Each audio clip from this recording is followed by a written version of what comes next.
दोस्तों क्या करें, हम मित्र लोग बैठे हैं आज और खाली बैठे हैं, कोई काम धंधा है नहीं। तो हमने एक पेपर लिया है और इसका क्या करते हैं, एरोप्लेन बना लेते हैं। कुछ तो सिखाते हैं यार, उनको टॉपिक नहीं सिखाने के लिए।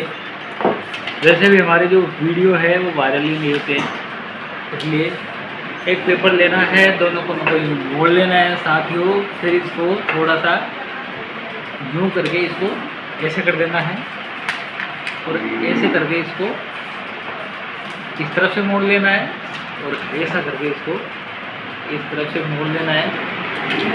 और फिर इसको साथियों क्या करना है, यहाँ से यूँ कर देना है।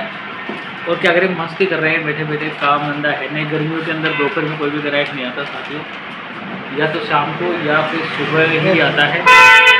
यूँ करके और इसको थोड़ा सा और एक बार बस एक प्रोसेस होती है और इसको यूँ करके